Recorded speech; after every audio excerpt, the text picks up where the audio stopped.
Oui, le Christ est venu comme un souverain sacrificateur de biens à venir. Il a traversé le tabernacle, plus grand et plus parfait, qui n'est pas construit de main d'homme, c'est-à-dire qui n'appartient pas à cette création-ci. Il est entré une fois pour toutes dans le lieu très saint, non avec le sang de boucs et de veaux, mais avec son propre sang, ayant obtenu une rédemption éternelle. Car si au temps de Moïse, le sang de boucs et de taureaux, la cendre de génisse répandue sur les êtres souillés, les sanctifiait en purifiant leur corps, combien plus le sang de Christ, qui pour l'Esprit éternel s'est offert lui-même à toi, mon Dieu, comme une victime sans tache, purifiera-t-il notre conscience, ma conscience, de toutes les œuvres mortes pour servir les dieux vivants. Notre prière. Tendre Père, ne nous délaisse pas, ne nous abandonne pas. Sois avec nous comme tu as été avec Moïse. Exauce-nous comme tu as exaucé Moïse, afin que l'ignorance ne nous résiste pas tant que nous vivons, du moins. Nous n'ayons pas d'ignorance à nous résister tant que nous vivons. Bonjour. Grande a toujours été notre joie, mes frères, mes sœurs, de vous savoir nombreux, de plus en plus nombreux, devant vos petits écrans. Pas pour blaguer, pas pour rire inutilement, mais pour écouter ainsi parler l'Éternel, pour lutter contre l'ignorance. Nous sommes en train de parler de la table de faveur. Aujourd'hui, nous avons promis de commencer l'exercice. L'exercice est la table de faveur. Que la gloire revienne au Seigneur. La nature elle-même ne vous enseigne-t-elle pas, déclarent les Écritures. Beaucoup de choses autour de nous devraient nous servir de leçons, devraient nous servir de modèles, devraient nous servir vraiment d'un canevas à suivre. Et quelques petits exemples pour introduire.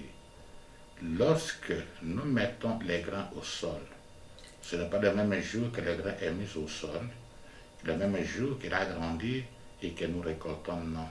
Il y a un temps pour qu'il puisse germer, tout dépend des grains. Il y a d'autres qui germent au bout de 3-4 jours, d'autres germent entre 5, 6, 7 jours. Oui, mais alors, ça devient arbuste, et puis arbre, et puis tout comme ça. Et d'autres, pour qu'ils commencent à avoir les premiers fruits, ça peut faire 5 ans minimum, 4 ans, 3 ans. Et alors, le fruit en question, lorsque les fleurs sont sorties, il faut au moins 3 mois avant que vous ayez un fruit mûr. La nature elle-même ne vous enseigne-t-elle pas? Comme pour dire, le Tout-Puissant, l'Éternel Dieu des armées, devant qui les montagnes fondent comme la cire. Comme la cire, la montagne fonde devant lui, avait tout le pouvoir de faire tout en un seul jour, mais il avait échelonné. Le premier jour, que la lumière soit, la lumière fut. Il sépara la lumière avec l'éternel, après avoir constaté que la lumière était bonne. Alors là, c'est la loi et nous reviendrons là-dessus. Comme pour dire quoi, nous allons nous en servir de la nature pour asseoir notre émission de ce jour. Les autres fois, vous avez apprécié et les images et les paroles vont ensemble.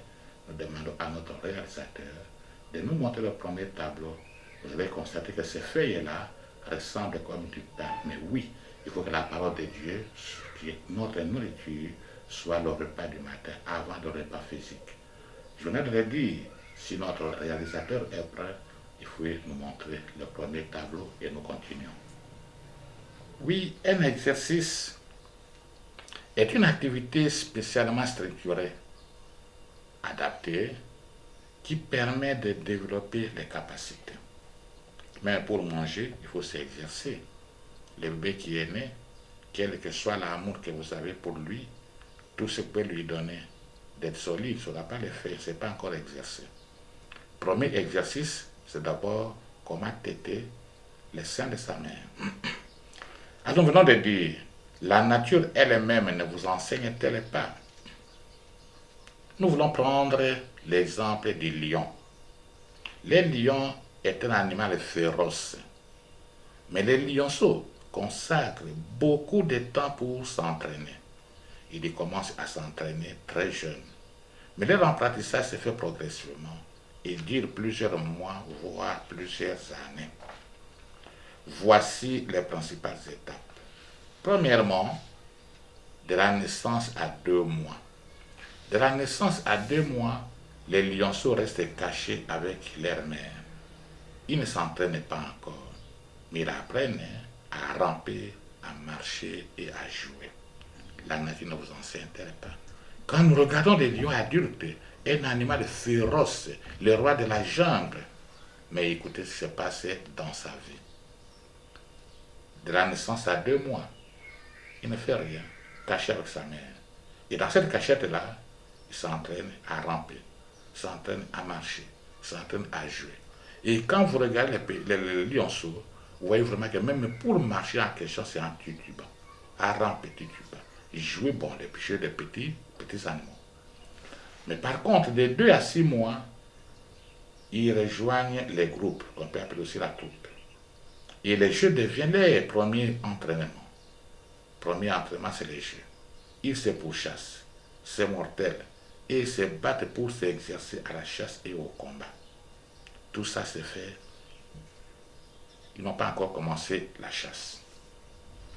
De 6 mois à environ 2 ans, ils accompagnent les adultes pendant les chasses. Ils les accompagnent, ils observent. Ils observent, puis ils participent petit à petit. Ils n'ont pas l'intelligence comme un être humain. Voici ce qui se passe. C'est une phase d'apprentissage actif. Ils s'entraînent presque chaque jour en jouant, courant, traquant et sautant. Voici ce que les lionceaux font. Maintenant, vers 2 à 3 ans, les jeunes lions deviennent autonomes et chassent seuls ou en groupe. L'entraînement se poursuit naturellement à travers la vie quotidienne. En résumé, les lionceaux s'entraînent pendant environ 2 à 3 ans. La nature elle-même ne vous enseigne-t-elle pas? Si les lions s'entraînent 2 à 3 ans avant d'être à mesure de devenir chasseurs, à combien plus forte raison, nous qui avons un peu d'intelligence, nous ne pouvons pas nous entraîner. Quand on parle d'entraînement, on voit beaucoup plus sinon le foot, le léopard va jouer, il faut s'entraîner. On voit les boxeurs, il faut s'entraîner, les cachets doivent s'entraîner, non. L'entraînement concerne tous les domaines de la vie de l'être humain. Et les performances d'une lionne sont dues au nombre de jours, nombre de semaines, nombre de mois et d'années d'entraînement. L'exercice ou les exercices jouent un très grand rôle dans la vie de tous ceux qui respirent. Les exercices jouent vraiment un très très très grand rôle. Alors regardons un peu dans la vie des humains. Tout ce qui tient l'homme debout, à savoir la victoire, la réussite, les progrès, c'est la résultante des exercices. Et dans ces exercices, certains prennent peu de temps, d'autres prennent beaucoup de temps. Commençons par les exercices qui prennent peu de temps. Lorsque un bébé est né, quelques mois après, entre 3-4 mois, elle s'entraîne ou on l'aide à s'asseoir. Il s'entraîne, il tombe et il crie. Et puis on l'encourage. Il tombe et il crie. Et puis se mettre debout. Et puis il commence à marcher en tenant des objets. Et puis un jour, il marche sans tenir les objets. Il s'est entraîné. Et le premier moment de la marche, vous voyez qu'il a tendance à marcher avec les mains en l'air. Tout ça pour chercher l'équilibre. D'autres, par contre, exigent de longs entraînements. Par exemple, quand nous envoyons des enfants à l'école pour obtenir un diplôme d'État, l'exil doit se faire pendant combien de temps? S'il ne reprend pas, alors on ne regarde pas la maternelle, c'est 12 ans. Mais si on regarde la maternelle, il faut mettre 15 ans pour qu'un enfant ait un diplôme d'État. Pour avoir un diplôme de licence, en dehors de ces 15 ans-là, il faut aussi ajouter le système ancien, il faut ajouter 5 autres années, et alors ça fait 20 ans. Avec le nouveau système, elle me dit aujourd'hui, alors les L3, 3 ans, alors plus 15 et 18, les Master 2, alors ça revient à 20. Les doctorats n'en parlons même pas. Quand nous allons, regardons aussi les exercices militaires, il faut pas, pour cette raison que nous devons avoir beaucoup de respect envers nos forces armées quand vous regardez les risques que ces gens prennent pour les entraînements. Les champs de tir là n'est pas un endroit pour aller applaudir. Ce sont des endroits, des grands canons où tu sors de cet endroit avec les oreilles qui bourdonnent à cause des multiples sons des balles. Les athlètes s'entraînent aussi. Il faut courir toi-même, augmenter, fixer des objectifs. Je vais faire 100 mètres peut-être à moins d'une minute, à moins de 30 secondes. Les boxeurs non plus s'entraînent. Et quand vous regardez la salle d'entraînement de Mike Tyson, non, il s'entraîne avec une grande violence et contre des gros sacs qui vous pèsent durement. Et quand il fut sur les rings, vous savez très bien comment ce monsieur était. Donc, même pour courir, ce n'est pas parce que tu as couru dans la jeunesse que tu peux encore courir aujourd'hui. Non, il faut s'entraîner. Si tu t'entraînes pas, ça sera difficile. Alors, mon frère, ma soeur, l'entraînement dans le monde spirituel est plus que nécessaire. Là, nous avons cette parole ici. Vous avez l'impression d'un morceau de pain. Mais de la même façon qu'il faut s'entraîner, avaler le foufou n'est pas un exercice facile. Quand vous regardez les petits, comment ils transpirent pour apprendre à avaler les foufous, comment ils crient, comment ils rugissent, ça vous montre que l'exercice est tellement difficile. Alors la parole de Dieu est aussi pareille. Lorsqu'on s'entraîne à chaque jour, avant de démarrer l'activité physique, commencez par lire la parole de Dieu. Commencez ne fût-ce que par lire un verset et vous allez constater, plus vous vous donnez à l'entraînement, au bout d'un certain temps, ça deviendra l'habitude. Et puis ça deviendra plus une corvée, ça deviendra quelque chose de beaucoup plus facile. Quelqu'un m'avait raconté qu'il fut à cause d'être arrivé dans cette grande ville, il ne savait pas comment tenir le couteau et la fourchette. Il est arrivé dans une famille et les gens sont moqués de lui parce qu'ils ne savaient même pas comment on tient le couteau et la fourchette. Là où il venait, bon, c'est autre chose. Mais néanmoins, ce petit moment qu'il a passé de frustration l'a poussé à s'exercer au home. Et puis finalement, il s'est exercé en cachette. Il s'est exercé en cachette aujourd'hui. Quand il est en public, on ne saura même pas, comme beaucoup de gens aiment le dire, que c'est vraiment un beau quartier. Donc il s'est entraîné, il y est arrivé. Même pour faire des jeûnes et prières, ce n'est pas que tu te lèves et maintenant je vais faire des jeûnes de 4 jours, tu vas tricher. Ou il faut faire des jeûnes de 5 jours, tu vas tricher. Il faut commencer par ça, c'est s'entraîner. Ne fût-ce qu'un avant midi. Tu sais un peu comment le ventre va faire la réclamation. Une journée entière, du matin au soir. Et puis cette affaire-là de jeûne et prière, mon frère, ma soeur, ce n'est pas vraiment lorsqu'on a un goût, non, rien. À un moment donné, tu peux poser la question, mais pourquoi je suis en train de souffrir? Est-ce qu'il souffre pour rien? Surtout lorsqu'on passe le petit moment d'hypocrisie, comme le premier jour, le deuxième jour. Alors finalement, vous allez passer à 24 heures. Et puis finalement à 48 heures. Et puis finalement à 72 heures et 3 jours, et puis vous partez. La même chose pour le travail manuel. Il faut s'entraîner. Beaucoup de gens qui ont vécu dans des maisons où les travaux manuels étaient une obligation palpable et quotidienne, aujourd'hui sont des hommes formés, sont des femmes formées. Nous nous attaquons à personne. Mais la plus grande erreur observée de tous ceux qui ont des moyens ont tendance à faire que tous les travaux soient faits par les domestiques. Leurs propres enfants n'apprennent rien. Et là, corrigeons, vaut mieux tard que jamais. Donc, laissez ces petits-enfants s'entraîner au travail manuel. Nous sommes devenus comme vous pouvez dire, on a eu trop de problèmes, beaucoup de choses n'ont pas été bien suivies, alors il n'y a pas toujours, peut-être dire non, donne devant des excuses pour dire on ne peut plus rien faire, non. Le travail manuel, apprenez à vos jeunes filles, à vos jeunes garçons, le travail manuel. Il faut s'entraîner. Maintenant, si nous nous limitons à ce niveau-là, ça serait comme juste une leçon de morale. Non, sauf simplement faire une émission religieuse. Hébreux 5, versets 12 à 14. On va insister le verset 13.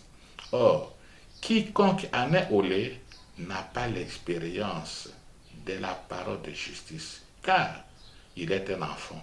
Mais la nourriture solide est pour les hommes faits, pour ce dont le jugement est exercé. Exercé. Le jugement est comment? Exercé par l'usage à discerner ce qui est bien et ce qui est mal. Il faut exercer. Il faut s'exercer. Même au jugement là, il faut s'exercer. Mon frère, ma soeur. Quelque chose que l'on apprend tout petit, on finit par devenir expert. La vie de prière exige un exercice. La vie de prière exige à se faire violence, se déconnecter de tout pour parler avec son Dieu. Et d'ailleurs, il y a certaines églises où, pour ordonner un prêtre, ordonner un pasteur, on lui soumet plutôt à un exercice de lire la parole, d'accompagner le prédicateur toute une année entière. Il s'exerce, il s'exerce, il s'exerce. Au bout desquels, le superviseur et le supérieur vont constater effectivement, il est aguerri, on va l'ordonner. Alors, quand tu ne t'exerces pas, se mettre à genoux, si vous ne êtes jamais exercé, osez vous mettre à genoux, vous allez sentir combien les genoux vous font mal. Et vous avez l'impression que la prière devient une punition. Et pourtant, ce ne peut pas être une punition. Mais quand vous êtes exercé, vous êtes habitué à vous exercer, mon frère, ma soeur, vous mettre à genoux 30 minutes, 1 heure, ne sera pas fait. Au contraire, ça devient un moment de profonde communion. Nous allons encore en profondeur pour regarder Barnabas, Paul et la suite. Acte 11, verset 25 à 26. Acte 11, verset 25 à 26. Barnabas se rendit ensuite à Tarse pour chercher Saul. Et l'ayant trouvé, il l'a amené à Antioche. Pendant toute une année, la Bible dit très bien, pendant toute une année, je m'excuse, 365 jours, il s'est réuni aux assemblées de l'église et ensemble enseignait beaucoup de personnes. Ce fut à Antioche que pour la première fois, les disciples furent appelés chrétiens. Si nous avons bien suivi, pendant toute une année, Barnabas, Paul et les autres disciples se sont exercés à vivre comme Jésus-Christ. Se sont exercés à vivre comme Jésus-Christ. Se sont exercés, j'insiste, à vivre comme Jésus-Christ. À vivre selon son exemple, à vivre selon ses paroles. Et les gens d'Antioche, après les avoir observés, pendant longtemps, les ont appelés chrétiens, c'est-à-dire comme Christ. Toi, tu es appelé chrétien. Chrétienne, est-ce que tu es comme Christ? Tu t'es exercé en quoi pour qu'on puisse t'appeler chrétien, chrétienne? Donc, il faut s'exercer. S'exercer à la prière. Même pour chanter, on ne s'improvise pas chanter, il faut s'exercer. Et quand vous regardez ceux qui font la musique mondaine, que nous appelons musique mondaine, ils y passent beaucoup de temps à tester leur voix, à s'entraîner. Mais ils font beaucoup d'entraînement. Mon frère, ma soeur, la nature elle-même ne vous enseigne-t-elle pas? Si la nature doit nous enseigner, la Bible aussi qui nous enseigne donne de beaux exemples des gens-là qui se sont entraînés, comme le cas de Barnabas, le cas de Saul et les autres disciples, pendant une année entière. Ils se sont entraînés à vivre comme Jésus-Christ. Et les gens d'Antioche, les ayant observés, sont arrivés à la conclusion et les ont appelés les chrétiens. Et la Bible dit bien, c'était à Antioche que pour la première fois, les disciples furent appelés chrétiens, c'est-à-dire comme Christ. Un bel exemple des gens dont le comportement est exercé par l'usage à discerner ce qui est bien. Parce qu'on dit, si vous n'êtes qu'au lait, vous êtes que des enfants. Or, quiconque en est au lait n'a pas l'expérience de la parole de justice, car il est un enfant. Mais la nourriture solide, cette parole ici que nous annonçons, c'est vraiment la nourriture solide. Et c'est pour les hommes faits, les femmes faites, qui sont vraiment exercés. Donc, l'exercice est vraiment conseillé, pas seulement pour faire le sport, pas seulement pour courir. La parole de Dieu exige que nous puissions nous exercer. Et s'exercer à l'usage, à discerner ce qui est bien. Vivre comme Jésus-Christ. Dans cette société où le nombre de distractions, les moyens de distraction se sont multipliés, quintuplés, donc s'exercer à choisir dès le matin. Je dois d'abord écouter Dieu avant d'écouter le monde. Parler à Dieu avant que le monde me parle. Ainsi, la table de faveur n'est pas un slogan. La table de faveur, mon frère, la table de faveur, ma soeur, n'est pas un slogan. C'est une vérité. C'est une réalité. Une table pour des personnes qui sont prêtes à s'exercer et à discerner ce qui est bien. Mettre en pratique. La mise en pratique de la parole de Dieu est plus qu'importante. Nous avons trop de soucis dans notre société où on voit les couches de notre société. Nous nous plaignons, nous nous plaignons, nous nous plaignons. On a beaucoup parlé là-dessus. Qui sont au pouvoir dans notre pays? Nous ne parlons pas des partis politiques, mais ce sont des chrétiens qui occupent le plus grand nombre de postes dans l'état historique de notre pays. Qu'ils soient appelés chrétiens protestants, chrétiens catholiques, chrétiens de réveil. Et d'ailleurs, Dieu n'est pas protestant. Regardez-moi dans les yeux, comprenez que Dieu n'est pas protestant, Dieu n'est pas catholique, Dieu n'est pas réveil, Dieu est un Dieu de la parole. Dieu est dans sa parole, le Dieu de la Bible. C'est comme ça que je préfère que nous puissions l'appeler, le Dieu de la Bible. Toute personne, il peut être de réveil, mais s'il ne met pas en pratique la parole de Dieu, vous comprenez que c'est un souci. Il peut être catholique protestant, il lit la parole de Dieu, ne met pas en pratique, c'est un souci. Puisque Jésus a dit quoi? Qui est mon frère? Qui est ma soeur? Celui qui écoute avec moi la parole de Dieu et la met en pratique. Donc vous comprenez tout de suite que notre Dieu n'est pas dans les appartenances. Notre Dieu nous retrouve dans sa parole. Et c'est pour cette raison que nous n'avons pas vraiment l'occasion de nous injurier mutuellement. De nous injurier, de nous critiquer. Non. Laissons ces affaires-là. Nous avons des endroits, ceux qui nous ont colonisés, il y a des endroits où telle église est arrivée premier, telle autre est arrivée. Et puis finalement, les églises se sont développées. Bref, nous ne sommes pas parlons des églises, nous parlons des exercices. Mais pour vous dire quoi, le plus important, accordez l'importance, écoutez la parole de Dieu, mettez-les en pratique. Tu vivras en conformité, en alignement avec ce que la parole de Dieu dit. Donc la table de faveur, c'est une nourriture solide pour les hommes, pour les femmes faites. La nourriture solide pour les hommes dont le jugement est exercé à l'usage, à discerner ce qui est bien et le faire, ce qui est mal et ne pas le faire. Un exemple. Pour chanter, pour applaudir dans l'église, beaucoup de gens sont dans l'église, les gens sont en train de chanter, mais comme il est en veste, bon, il ne peut pas chanter. Non, mais qu'il faut dire ça. Comme il est bien habillé, bon, mais il ne peut plus chanter. Non, mon frère, ma soeur. C'est Dieu-là, le Dieu de la Bible, c'est l'éternel Dieu tout-puissant. Devant lui, les montagnes fondent comme la cire. Et la parole de Dieu dit quoi? Le feu marchait devant lui et embrase alentour ses adversaires. Mais ce qui m'émerveille, on dit que les montagnes fondent. Imaginez-vous, pour qu'un métaux puisse se fondre, il faut que la température soit très haute.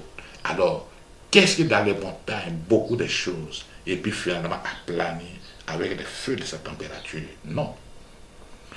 Quand vous chantez Dieu, il faut s'exercer à chanter, applaudir le Seigneur et surtout les parents, les bons exemples à suivre pour les enfants ne doivent pas venir de TikTok, moins encore des multiples réseaux sociaux, de dire, ah, vous prenez le moyen de distraction.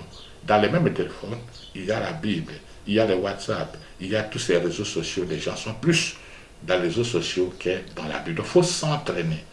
Et le meilleur exemple n'est pas à l'école, c'est papa, c'est maman à la maison, ce sont des yaya qui doivent suivre des bons exemples. Et alors, quand nous regardons les comportements de certains petits-enfants, on constate tout de suite que non, cet enfant, chez eux en famille, il est pris. Chez eux en famille, il ne priait pas.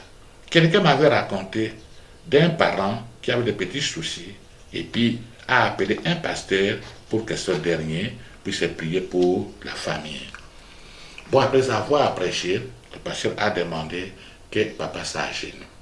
Lorsque papa s'est agenouillé, on me l'a raconté. Et alors, tous les enfants de la maison étaient indignés. Indignés pourquoi? Bah, faut ici papa.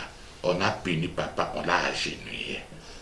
Alors, il pouvait bien corriger cette erreur-là en s'agenouillant volontairement devant ses enfants et en demandant à ses enfants de s'agenouiller.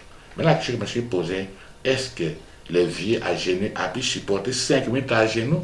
Peut-être les multiples positions de papa qui a fait croire aux enfants qu'il était puni.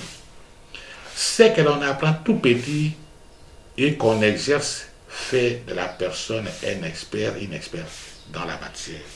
Ces gens ici qui commencent à se défendre seuls, vous voyez que celle-ci est vraiment dans la Bible, c'est défense seule. Probablement qu'il a commencé l'apprentissage en famille. Il est là, avec ses parents. Elle est là, dans la Bible. Il a commencé trop petit. Alors, quand on apprend, on s'exerce tout petit, lorsqu'on devient adulte, voici, on dit maintenant, c'est de prier seul. La Bible qui était entre les mains, elle est dans le cœur. La Bible, si les cœurs pouvaient tenir, on s'assit dessus.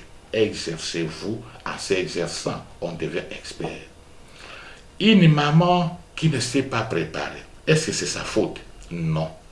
Nous la condamnons aujourd'hui, maman Mokolo Boye, mais regardez, est-ce qu'on l'a appris à préparer? Si on n'a pas montré comment préparer, comment doit-elle le savoir? Donc, mais toi-même aussi, tu dois t'exercer. Ça ne va pas être une excuse. On ne m'a pas montré le travail, alors je ne sais rien. Non, exerce-toi maintenant. Tout ce que l'homme fait demande de l'exercice. Tout ce que nous faisons, que tu puisses réussir, demande que tu puisses exercer. Cette table, elle est là, mais c'est pour ceux qui sont exercés. Les personnes exercées sauront jouir de cette table. Les personnes exercées sauront jouir de la table. Après l'exercice, prenons un cas concret, le moment de parler à Dieu. Chacun de nous a des moments de la journée où il est disposé à écouter. Il est disposé à parler, calmement et même favorablement. Bon, bien que la société est devenue hyper occupée, il y a des moments de la journée où les gens sont disponibles. Lever du soleil, les gens sont disponibles. Coucher du soleil, les gens sont disponibles. À quel moment? Il y a des moments spécifiques où l'Éternel, notre Dieu, est particulièrement attentif à nos prières. Il existe des moments précis où l'Éternel a une attention toute particulière à nos supplications. Les chérubins rebelles, l'ennemi Satan, connaît bien ces moments et agit activement pour nous distraire, plus précisément durant ces moments cruciaux. La raison, c'est simple. Le chérubin rebelle, l'ennemi Satan, sait très bien que c'est au cours de ces instants-là que nos prières possèdent le plus grand potentiel pour bouleverser son royaume de ténèbres. Car les prières dites à ces différents moments peuvent déclencher des miracles, des guérisons, des délivrances, des restaurations. Et même la table de faveur peut connaître l'addition, la multiplication, tout ce que vous voulez. Alors, quels sont ces moments? C'est la question que l'on peut se poser. Quels sont ces moments? Pour répondre à cette question, nous devons sonder les Écritures. Daniel 6, verset 10, dit quoi? Lorsque Daniel sut que le décret était écrit, il se retira dans sa maison où les fenêtres, la chambre, de sa chambre supérieure étaient ouvertes dans la direction de Jérusalem. Et 3 fois le jour, il se mettait à genoux. Il priait, louait son Dieu, comme il le faisait auparavant. Daniel priait et louait son Dieu 3 fois le jour. Position choisie par lui, ses maîtres à genoux. Là, la Bible ne nous dit pas, les 3 fois par jour, c'était quand? 9h, 15h, 21h, bon, on ne sait pas. C'était 8h, 16h, on ne sait pas. Mais néanmoins, le psalmiste va clarifier les choses. Psaume 55, verset 16 à 18. Psaume 55, verset 16 à 18. Et moi, j'écris à Dieu, et l'Éternel me sauvera. Le soir, le matin et à midi, je soupire et je gémis. Et il attendra ma voix. Il me délivrera de l'air. De l'air approche et me rendra la paix car ils sont nombreux contre moi. Là, il devient précis. Si Daniel parlait 3 fois le jour, en tout cas David, lui dit quoi? Le soir, le matin et à midi. Donc, pour nous, aujourd'hui, nous allons dire quoi? Le matin, à midi et le soir. Voici les moments propices où il faut s'exercer pour louer Dieu, pour prier Dieu, pour parler au Seigneur. Et vous allez constater que pour nous aujourd'hui, si dans cette méga ville, midi devient le moment le plus chaud, beaucoup de bruit, beaucoup d'appels, même en ce moment-là, les réseaux sont saturés. Le diable connaît bien la puissance contenue dans la prière dite le matin. Le diable connaît la puissance que dans la prière dite à midi et le soir. La délivrance et la paix qui accompagnent ces instants de prière et surtout l'humiliation de l'ennemi et des siens. David, l'homme selon le cœur de Dieu, a découvert les moments précis que Dieu a établis comme propice à notre communication avec lui. Jésus-Christ, n'oublions pas, je vais faire un petit commentaire là-dessus. Marc 1, verset 35. Marc 1, verset 35. Vers le matin, pendant qu'il faisait encore très sombre, il s'éleva et sortit pour aller dans le lieu désert où il pria. Là, c'est Jésus-Christ. J'ai dit un petit quelque chose. Ce n'est pas moi qui l'invente, c'est la Bible qui dit. Bien que Jésus-Christ est Dieu, il s'est dépouillé lui-même en prenant la forme d'un serviteur. N'oublions pas que c'est Dieu. Il a abandonné volontairement les honneurs célestes, les honneurs angéliques, les fauteuils célestes. Il a abandonné l'omniprésence. Il a abandonné l'omniscience et l'omnipotence pour s'enfermer dans le sein d'une femme et dans un corps humain pendant plus de 3 décennies. Oh, quelle docilité! Bien qu'il est Dieu, il est devenu semblable aux hommes et apparu comme un simple homme, connaissant la faim, connaissant la soif, connaissant le dénuement, connaissant la fatigue, connaissant la douleur, localisé dans un endroit géographique et marchant à pied, sauf les péchés et le voie qui conduit au péché. Tout ce que cet homme a fait, il n'a pas fait puisqu'il avait besoin de le faire. Un bel exemple qu'il était en train de nous donner. Matthieu 14, verset 23. Quand il lui renvoyait, il monta sur la montagne pour prier à l'écart. Et comme le soir était venu, il était seul. Là, nous constatons le matin, le grand matin, le soir, Jésus-Christ nous montre. Luc 6, verset 12. Luc 6, verset 12. En ces temps-là, Jésus s'est rendu sur la montagne pour prier. Il y passa toute la nuit dans la prière.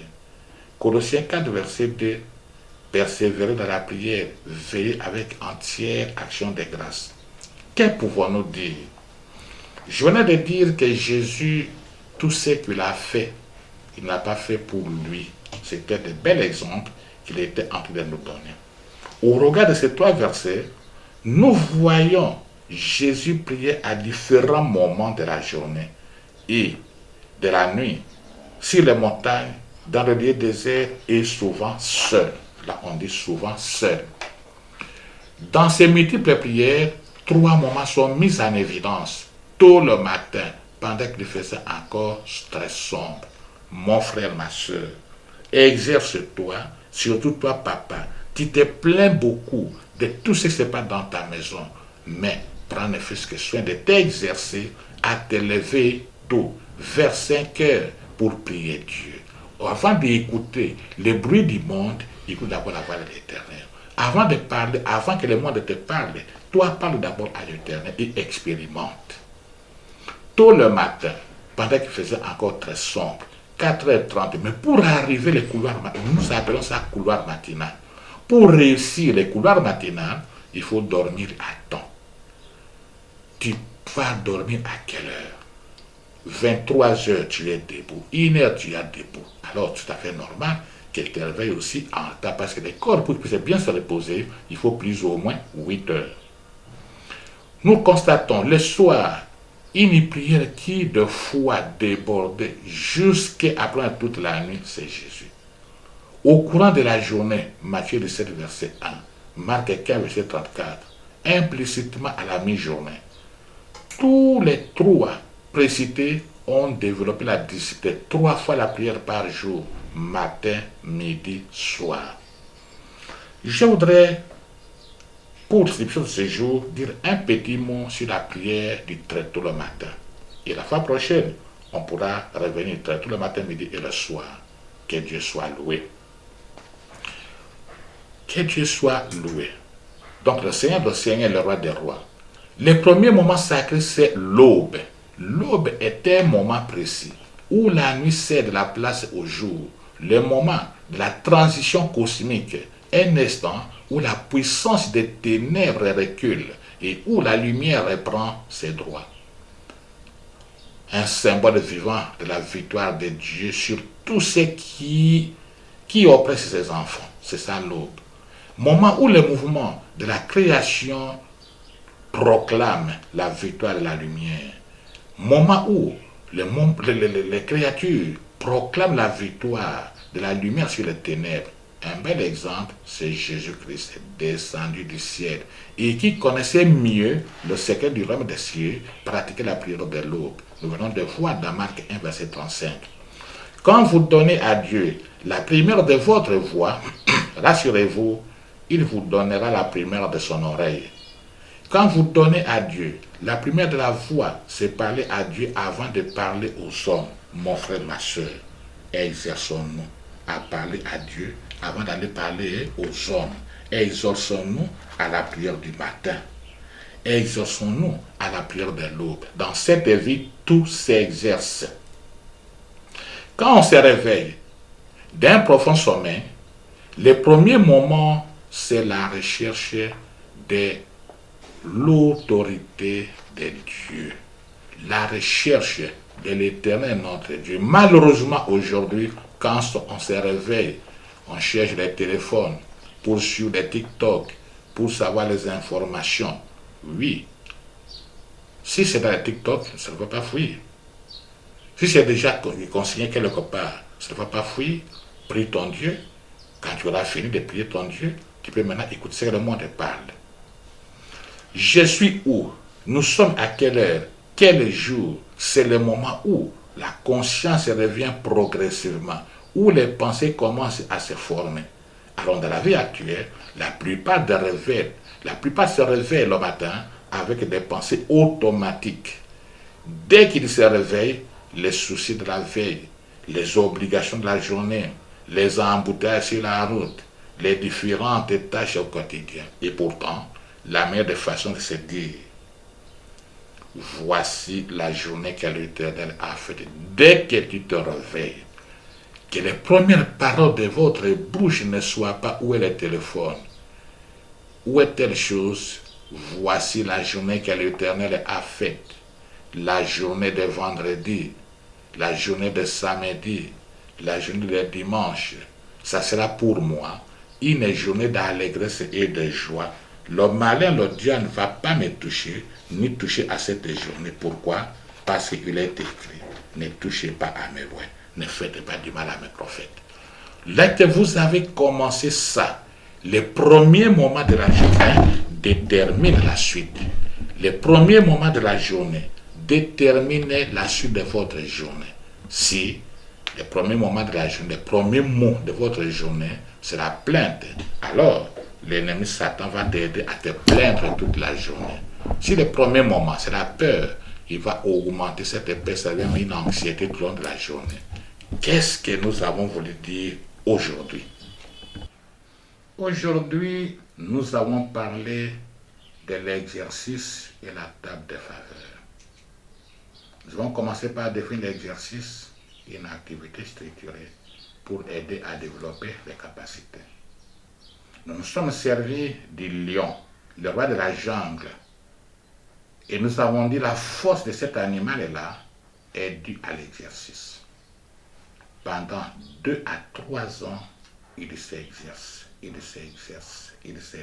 il devient un lion aguerri, une lionne aguerrie. La nature elle-même ne vous enseigne-t-elle pas? Et Paul nous dit qu'il ne faut pas rester au lait. Quand on reste au lait, on ne sait pas exercer au jugement. Et c'est la parole de Dieu, c'est une nourriture pour des hommes et des femmes faits. Il faut s'exercer. La prière demande l'exercice. Le jeûne et prière demandent l'exercice.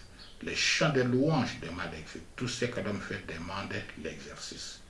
Nous sommes attaqués sciemment aux parents. Ce n'est pas parce que vous avez des moyens que vous devez laisser les enfants sans qu'ils apprennent quelque chose de leur maison. Pourquoi? Parce que les domestiques doivent faire tout pour eux. Et c'est une bêtise, une erreur, il faut arrêter. Apprenez aux enfants de faire quelque chose. Tu vas mettre sur le marché des hommes, des femmes qui ne savent rien faire. À l'université, on donne la formation sur un domaine précis, mais le travail manuel, ce n'est pas à l'université, ce n'est pas non plus à l'école, donc c'est chez eux à la maison. Et en fait, nous avons aussi parlé des moments où il faut parler à Dieu. On a beaucoup plus insisté sur la prière de l'aube. Et nous avons promis de revenir là-dessus pour la prochaine émission. Le Christ est venu comme un souverain sacrificateur de biens à venir. Il a traversé le tabernacle, plus grand et plus parfait, qui n'est pas conçu de main d'homme, c'est-à-dire qui n'appartient pas à cette création-ci. Il est entré une fois pour toutes dans le lieu très saint, non avec le sang des boucs et des veaux, mais avec son propre sang, ayant obtenu une rédemption éternelle. Si au temps de Moïse, le sang des boucs et des taureaux, la cendre des génisses, répandue sur les êtres souillés, les sanctifie, en purifiant leur corps, combien plus le sang de Christ, qui pour l'Esprit éternel s'est offert lui-même à toi, mon Dieu, comme une victime sans tâche, purifiera-t-il ma conscience de toutes les œuvres mortes pour servir les dieux vivants? Notre prière, tendre Père, ne nous délaisse pas, ne nous abandonne pas. Sois avec nous comme tu as été avec Moïse. Exaucez-nous comme tu as exaucé Moïse, afin que l'ignorance ne nous résiste pas tant que nous vivons, ou du moins, nous n'aidions pas l'ignorance à nous résister tant que nous vivons. Bonjour.